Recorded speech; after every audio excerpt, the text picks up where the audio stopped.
Hey guys, welcome back. And in today's video, we will learn about comments in HTML. So what are comments in HTML? Comments in HTML are pieces of text in the code that are ignored by the computer.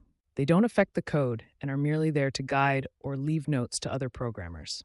To write a comment, first write a set of angle brackets. It's like writing a tag. Second, write an exclamation mark inside the angle bracket.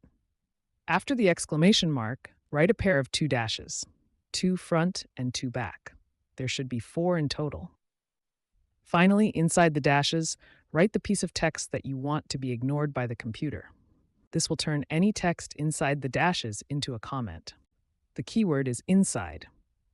With this, we can write both a single line and a multi-line comment. We already know how to write a single line comment, but to write a multi-line comment, just press Enter while you're still in the dashes. With comments, we can leave a message behind for other programmers. We can write a quick summary of a code's function or purpose. We can even comment out an entire piece of code. A code that has been made into a comment will not work and will be ignored. Just don't try to write a comment inside a comment. That's it for today's video. Like and subscribe.